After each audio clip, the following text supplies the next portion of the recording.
guys? I'm your host, Stephen on my podcast, Just a Game. Here we are back with episode 12. I'm here with Steve. What's up, Steve? What's going on, man? Thanks for having me. Of course, dude. Anytime. So Steve is a senior on the men's lacrosse team. And Steve's actually my first non-baseball player on this podcast. Yeah, which is pretty cool. Yeah, I'm pumped for that. Yeah, so me and Steve, I met Steve last year, just men's lax and baseball, used to hang out a lot, and he always talked to me about, ever since I started, he wanted to get on there because he had stuff to share, and finally got it done. And so Steve, talk about yourself, talk about your journey, talk about how you ended up here, everything. Sweet, yeah. So I'm from Queensbury, New York. So it was a pretty long recruiting process for me. We're not really too much of a scoped out area for recruiting, at least. So I was always traveling nonstop, all up and down the East Coast. It was definitely a process. So played on multiple club teams. My high school team wasn't necessarily the best, so I was always traveling, and I played hockey on top of that as well. So I always just had a lot going on. Battled a few injuries though here and there. So they made the process a little bit harder, but honestly, we got it done. Queensbury had a few guys before me actually play lacrosse here, so Coach Smith and my coach had a pretty good connection already. And we just got it done. I'm here. I'm happy. Best spot ever. So definitely happy with my current position. Yeah, it's good. It was definitely the same thing for me recruiting wise. Not really a huge scope that area. So I think kind of same thing with you on like a lot of prospect, a lot of ID camps, everything like that.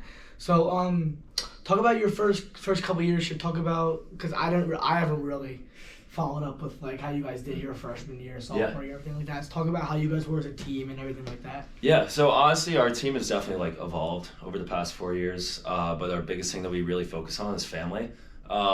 It started on my overnight visit here. I mean, these guys took me in like one of their own, and it was only the first day on campus for me. I mean, right now we have 53 guys on our current roster, and that's grown from since I've gotten here. Kind of like, it's just like a mental mindset. There wasn't really much like of a focus on like mental health or like anything like that.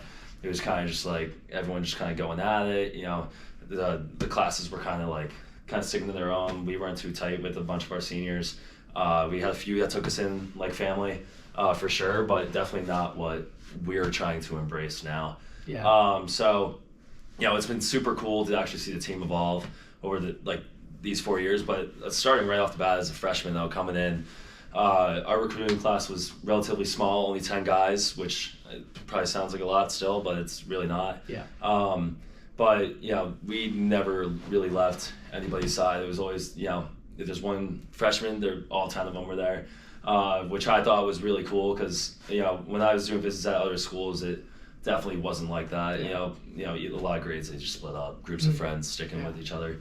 So this was awesome. And then sophomore year, I mean, we live in Potney, Suites, and like we were always having everybody coming over, hanging out, whether we had practice that day or not. Just being able to talk and hang out with your friends was huge. I mean, just the fact that we were so welcomed our first couple of years was probably the biggest thing for me now. Yeah, that's huge. And definitely we've kind of emphasized this year more of a family thing. Last year, I feel like we were more separated as a group, just like the seniors hang with the seniors. The juniors were more with the seniors, and the sophomores and the freshmen, they were with the freshmen and the sophomores also. But it's a huge thing about family, how we're trying to embrace everyone showing up to like a party or like a team event. We do stuff like hanging out together, like kangaroo court, like hanging out with everyone, talking about what people did that past week that could get fined, which is pretty fun. And I know that I've talked about my mental health stuff here on the podcast, and also Hope Happens Here. I know that you've talked a lot about wanting to talk about what you've been through. So talk about that. All right, so this dates all the way back to freshman year now, which is crazy because it feels like yesterday. I know. But first practice of our regular season, we're doing a drill. My foot rolls over somebody else's. My ankle just rolled really, really bad. That put me in the boot and crutches. I was out for a while. And it's kind of like, it was like demoralizing almost, as a freshman, you're working so hard to try to compete for a spot, right? And to kind of get that feeling kind of just like ripped away from you on day one of the spring. You get back from Christmas break early just for this, and like bang right off the bat. So that was definitely tough. I mean, I was out for a little bit. But I mean, overall, it wasn't bad at first. I kind of just like accepted it. Yeah. But now, like looking back at it, like I don't know, it just really put me in a tough spot. You know, you just work so hard to get somewhere, and then kind of just messes up. So yeah, again, like I said, I was in boot and crutches for a while. Eventually, got off the crutches, got off the boot. Team doctor comes in, tells me, you know what, it looks okay. You know, MRIs, X-rays, they look normal. So let's just tape it up and start playing again. And so I battled through freshman year with that pain the entire season, with just taping it up and just trying to get after it. Yeah. Summer, it took a lot of time to rest, which was nice. I mean, I'm back on my feet at this point, kind of, still training, getting to do what I love. I get back in the fall, and man, it took a turn for the worst. Like my ankle, every time I stepped, it was rolling. I couldn't really plant and go. And at this point, this kind of made me question like what's going on. Yeah. My coach is seeing this. He's asking me what's going on, and I couldn't give him an answer because like I didn't know what was going on. I didn't feel healthy. Yeah. So I went out of network, found another doctor recommended to me by my orthopedic back home. He takes a look, tells me I have 4 torn tendons, or 4 ligaments, and 1 partially torn tendon, and it was all messed up in there. And he recommended surgery right off the bat. So this is where, like, at least for me, like, I kind of started questioning, like, what route do I really want to take? Because I was told one thing by one doctor, and then to find out that, it was wrong. Completely wrong. Yeah, exactly. And it's like, okay, could this process have been cut in half if I was just told to get surgery in the first place, right? Yeah. It's like, it was tough. It was tough because then I just felt like I wasted a year and a half. Yeah. 100%. So, ended up getting a full ankle reconstruction in November of my sophomore year. That was tough. It put me on a knee scooter for a while, crutches off, no weight at all, and just found myself sitting back, really doing nothing. And as a pretty outgoing guy like myself, I just like, it was definitely mentally challenging. Yeah, 100%. And I mean, thankfully I got my best friends by my side, and they were keeping me up. Just trying to keep positively encouraging me, and they did. But the rehab battle was definitely something. I was in the training room 6 days a week, probably 2-3 hours a day. Thankfully, it paid off. The 6-month recovery got cut in half to 3 months. Was able to get back on the field in March of my sophomore year, just in time for pretty much the season. I only missed a game or 2, and got back out on the field and was able to, finally the hard work paid off. So, but to actually have a setback like that, it is demoralizing. I mean, I don't know. Have you had any injuries like that? I definitely. So, I was in our facility practicing. I was hitting with one of my teammates, Sam, and I was catching. The kid from Vermont, he's at Marist. The kid was disgusting. And he was throwing, I was catching first time, and threw a slider, and Sammy swung way too late. I caught it, hit me right in the hand, broke my finger. And when baseball, when you don't swing, I couldn't swing for 6 to 8 weeks. And then it was so demoralizing. I had my feel was there before I broke my finger. Catching was going great, lifting and everything like that. And I was feeling great, and that just was taken away. And breaking your finger is nothing crazy, but if it was during the season, I would have played through it. But off season, I'm like, well, if I want to play, I might as well get that rid of it. It was just it was terrible. I lost all my feel. My swing felt like absolute shit. My catching work felt absolutely terrible. And then another thing like that, in May, I was diagnosed with congenital heart disease. Okay. And I can't lift heavy anymore. I can barely lift weight now. Right. Because I can't put any extraneous kind of pressure on my heart. Yeah. So that when the doc told me that, I was like, shit, that changed my entire outlook on everything. I was back in New York because my parents were in Florida. Yeah. I came back to the place I was staying at, and I told one of her brothers, I was like, he was like, holy shit. Yeah. Because that's not something you throw around lightly. Yeah, you can't take that lightly. That's crazy. No, right. It's team lifts here. As much as I want to be lifting with the guys and competing stuff like that, I just gotta. You gotta put yourself first. Sit back. Sit back. I gotta do what I gotta do for me. But obviously, it's definitely hard. But in the end, you just gotta do what's best for you. You gotta put your health first. Yeah, 100%. Yeah, man. Yeah, I mean, injuries are just so tough. I mean, not only the ankle, I broke my collarbone way back. That threw my shoulder off. I mean, I've been in and out of a boot, crutches, God knows how many times, my knee, my ankle. It's like, it adds up. And then after 4 years of being here, it starts to catch up with you for sure. But, it's just like, I want people to like actually understand, like, you have to have like you got to pick your head up and just eat it. You know what I mean? Like you get told you have something, but you can't let that stop you at all. You just got to keep going.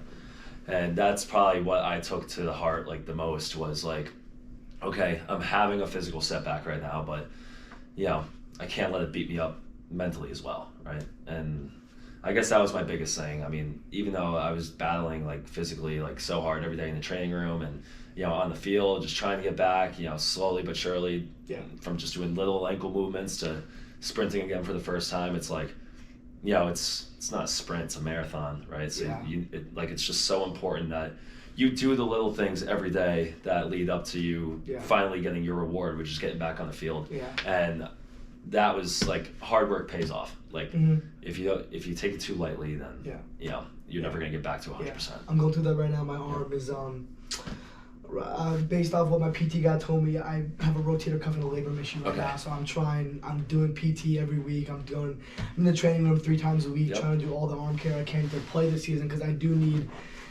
If I'm gonna need an MRI when I go back home in December, and I'm really hoping that nothing shows, because if that happens, like the rehab is just awful. It's like my brother tore his labrum, and it's just the rehab to get back from that is just terrible. And going back to what you said about one doctor telling you one thing, another guy telling you another thing. My brother was in a school ball this year. He played at Elms College in Massachusetts. Okay, nice. And he had a hip problem, and it didn't go. He went to a trainer, doctor, and they didn't diagnose anything. Right. So, and then he had a problem, and he left school because he thought that it was going to be a lot harder to stay at school, not play, and not get surgery. Because if he had gotten surgery a lot earlier in the year, his senior year, he could have played this season. Yeah. And he went down to Florida and found out that he had a torn hip labrum, and I'd never seen him that mad before because he was just pissed. He was like, if I had got this diagnosed 6 months earlier, I could have been on the field with my teammates playing this year. Yeah. And he's just mad about it. But he's doing the rehab and everything like that. But I'm just like, that being taken away from you his senior year of college baseball was just terrible. Yeah, I mean, I can't even imagine a senior year. But to be told one thing and then it's like, to be told you're okay and you get on the field and you can't perform at 100%. Yeah.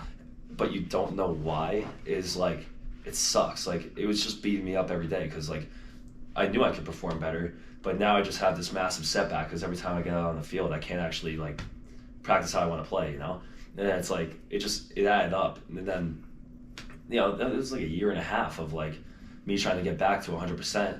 And now, all my boys have been playing for, now I'm a year and a half behind. Yeah. Because I was told one thing when it should have been another. Yeah. And like, no hard feelings towards the doctor. I mean, every doctor looks at things differently, right? But, if I were to have had the surgery freshman year, where could I be now versus, where I'm actually at now? I had the same issue with my finger. I think it happened like a couple weeks after we got back. He said that I would be back in a couple weeks. I ended up being out for 2 months. Yeah. It's like, I was like, damn, like what would happen if he told me that I would have been back in a longer time too. But it's just a huge thing about coming back from those injuries, and I feel like having a good support system is huge. 100%. So was there anybody maybe here, outside of here, anybody that was really big for you in your kind of work coming back? Yeah, 100%. Well, first of all, my roommates. Yeah. Huge roles. I mean, Aiden, Murph, Bellis, Nelly, all of them. I could, they were there for me 100% of the time, and it was so encouraging. I mean, when I had my surgery, I was still living in Potney, so I was in an 8-person suite. There's always people around me, and everyone's just so positive. They just like to joke around, mess around, Yeah. And having that kind of environment made it way easier for me. Yeah, I mean, I'd take some time to myself, like in my room sometimes when that, shit was getting hard. I'm watching everyone else play. I'm just like, come on. I want to be out there. Right. But, to have that support system around was so encouraging. Yeah. Obviously, mom and dad, my brother, calling me every day. How's it going? How's recovery? My family's always had my back, obviously. And to know that even though they're not physically here, but still checking on me every day was so, positively like uplifting. My coaches, you know, they helped. My trainer, Cassie, shout out Cassie, huge role. Yeah. I mean, talk about someone who will push you to the limit to get back on the field, you know. You know, she was such a huge help. And not even just physically, but like mentally too, you know. She would always just like check in, she'll text me, you know. It was such a huge help. Yeah. I mean, my doctor over at UVM, he's messaging me on the side, asking how recovery's going, you know, because he's a sports doctor, and he was itching for me to get back on the field too. That's, you know, that was huge. I didn't really do anything like outside of just like talking to my friends and family and coaches, trainers, whatever. I don't know what I actually could have done, which is why, you know, Hope Habits Here is actually teaching me so much already about all these different exercises we can do and all that, which is part of the reason why I wanted to partake in Hope Habits Here as well.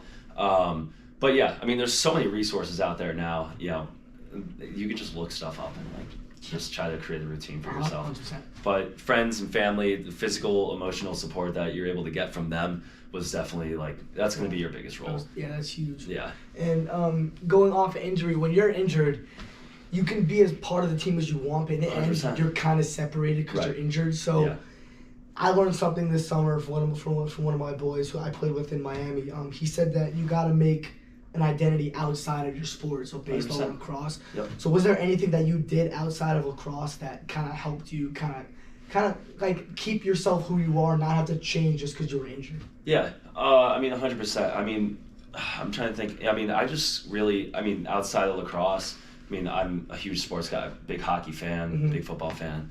I was going to as many games as possible. I mean, my friends would take me over to, you know, their other colleges. I'd be able to hang out with my hometown friends. Yeah. You know, that was fun. I mean, but I was still, you know, participating at practice every day. So it wasn't like I had the necessary, like, free time to do whatever I wanted to, because I was still showing up to everything. I picked up the guitar.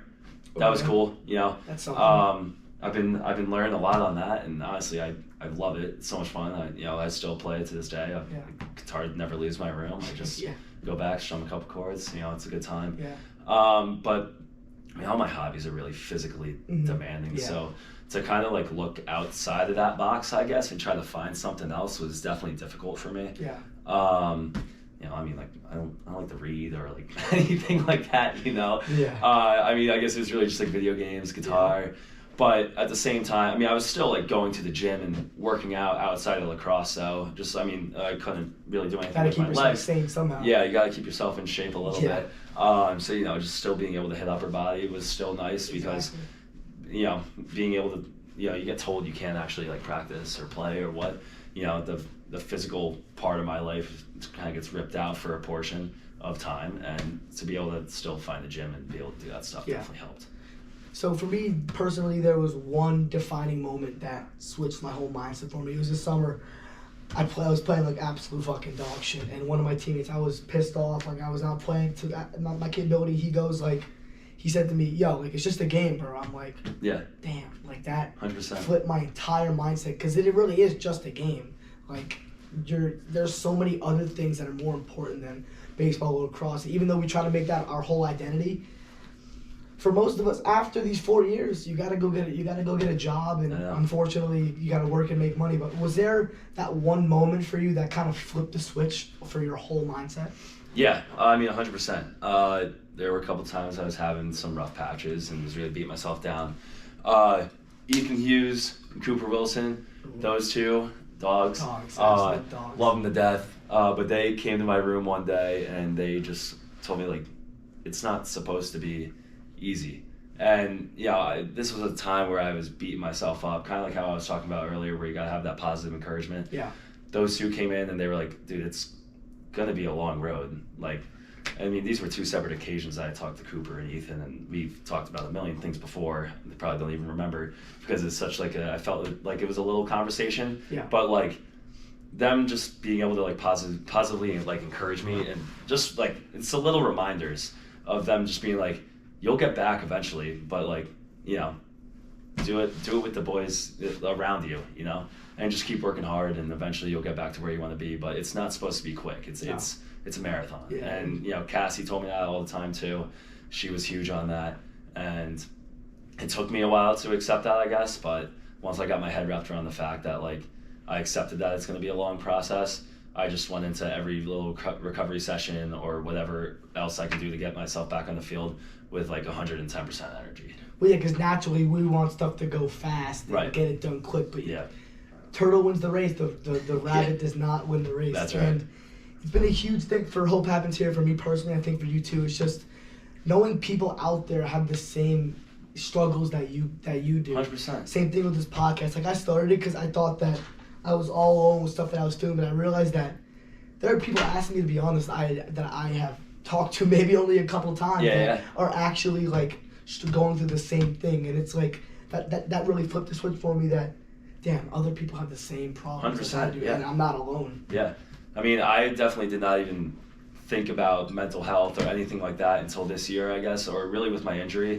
That kind of flipped the switch. Like, you know, I didn't really even know too much about Hope Happens Here until this year. You know, we didn't have any reps. Me and Owen Foley just were like, yeah, we'll do it. And definitely pumped to be here. But like, you know, I learned about your podcast, and, you know, I saw it was a lot of baseball guys, and I was like, you know what, I can share something, maybe a different perspective on, you know, different sports have different requirements and different injuries. 100%. Lacrosse is more physically taxing than That's baseball. right, but yeah, but you know, you guys have all that stress on your arms. For us, it's mainly our legs, and you know, it's two totally different processes. But to be able to like combine our kind of thoughts here, and you know, everyone's got very similar stories, just drastically different journeys, I guess, and to be able to share that with you and like, you know, whoever watches this, you know, it's cool. I've never really thought about I never thought I'd be sitting here doing a podcast ever talking about this. Exactly. But here I am sharing my story, and I'm super pumped for people to hear about it. Yeah, I know, this is great.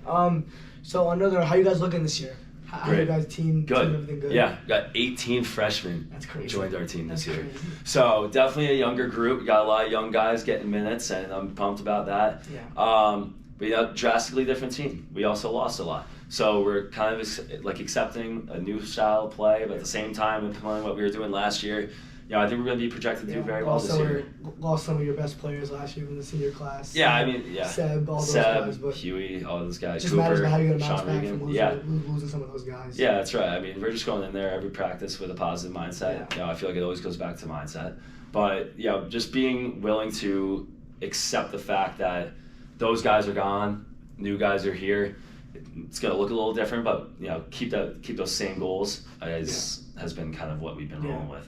That's good though, and just it's huge. You already mentioned it, but it's huge it's really easy to just say like when you're in that rehab process, say like, "Fuck this, way too hard." Like I just want to quit. I don't care. Like I've been there before. Like I just thought that like after this summer, I thought that just because the last year did not go the way at all for me, didn't get any playing time really, did not capitalize on it. And I was like, after the season, I was like, do I really want to play anymore? Like, is my love for the game still there? And this summer really just like revitalized my entire love for the game, like, to appreciate it, just go out there and have fun.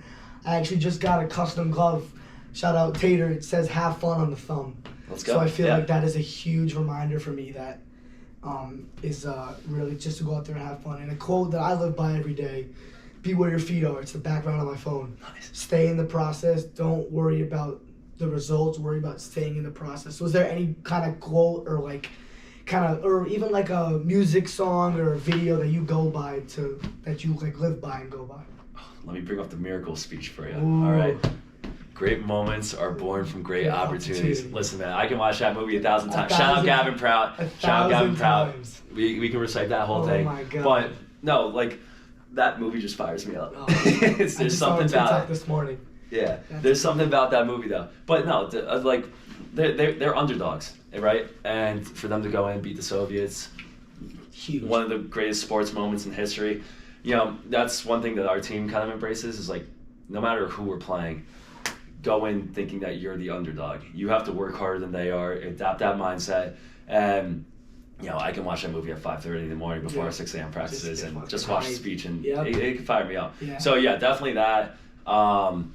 And yeah, I mean, I would say that probably fires me up the most. I mean, I'm not a big like rap guy or whatever. I'm a big country guy. Yeah, but love my house music. So, you know, I'll bump that before games. But I don't necessarily have like an inspirational quote, but our team does go by 3 things: family, grit, and greatness.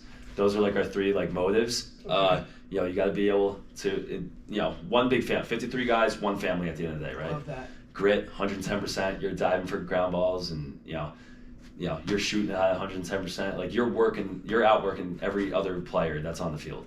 And then greatness can't come without the grit or the hard work that leads up to the spring. You know, so being able to adapt those three things is definitely like kind of what drives our team. Yeah. So it's a huge thing for us this year. We've been trying to emphasize more grit on the field, and just trying to like what I did in fall ball this year, or like scrimmages. Like when I was on 2 strikes, like I would like go to myself, I would pound my chest, I'm working for the team. I'm not striking out. I'm gonna do what I can to get on base for the boys, to try to drive me in. But it's a huge thing for family. If you guys, I feel like if a team's more connected, you guys will go far. And also underdogs, we beat SNU for the first time in fucking 14 years last year. Nobody thinks that we were gonna beat Southern New Hampshire. They're one of the best teams in the country. Or 2 years ago, last year, they were still good, but not as good as they were 2 years ago. But like we went in there. Safer, my boy shoved 5 innings, CB, 8 strikeouts, 4 innings. We beat them. And the other 2 games might not have gone our way, but hey, it's got to climb the mountain. Every year we're gonna get better and better. That's right. Yeah.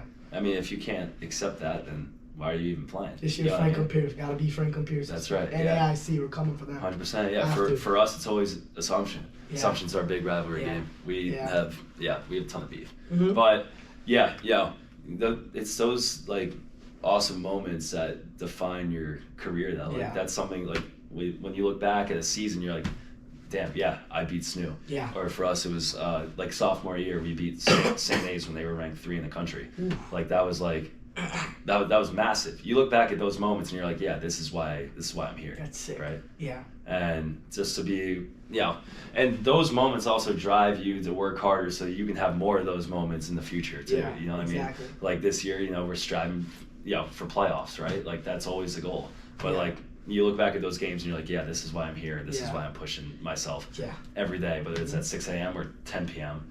This is why we're doing this. Yeah, that's us. We were in the position to make playoffs first time ever in the program history, but stuff didn't go our way. Went on a losing streak, and I feel like personally, like we were all really disappointed that we didn't get that thing that we wanted to. But now it starts now. We're trying to be a playoff team right now. You gotta have everyone on the roster. Everyone's got to contribute something.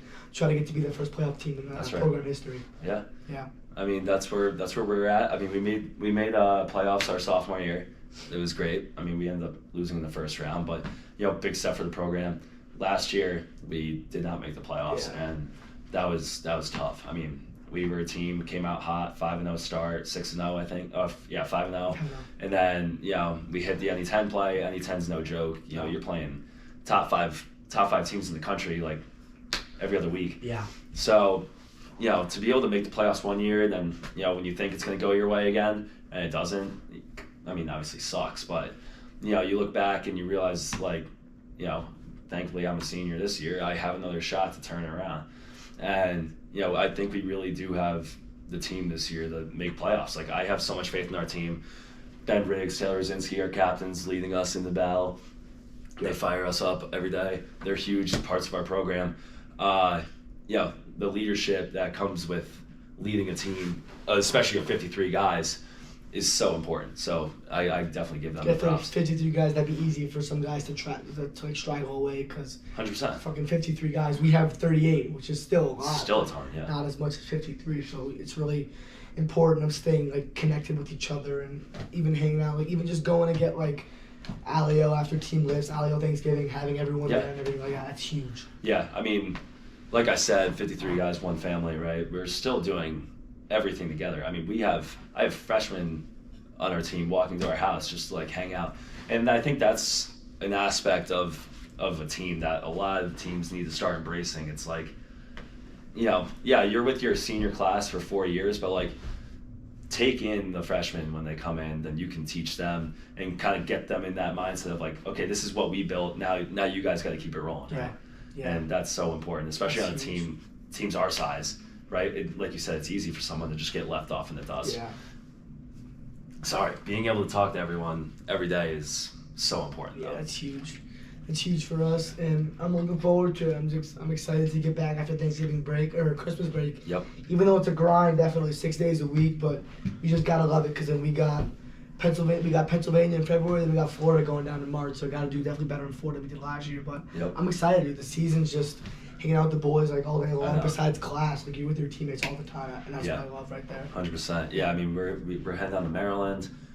Taking a bunch of different trips, so pretty pumped for this season, 100%. Yeah, dude. So before we go, one last piece of advice, if you could think about it. One more thing. One more thing. Don't take any moment you have on a sports team for granted. It's my senior year, finally accepting that this is it. This is my last ride. Whatever I'm able to do, this keep myself in shape and get the boys going, or just trying to stay positive. Sometimes it is a battle. My body hurts. My body hurts every day. It sucks. But keeping the head up, not taking any moments for granted is probably my last piece of advice. It goes by quick. So just understand what you got and don't take it for granted. Love that, dude. Well, Steve, thank you, bro. I appreciate you coming on. Of course. Yeah. And 100%. guys, thank you for watching. This episode will be out soon. Episode 13 will be out in a few weeks. Thank you, guys. Let's go. See you guys.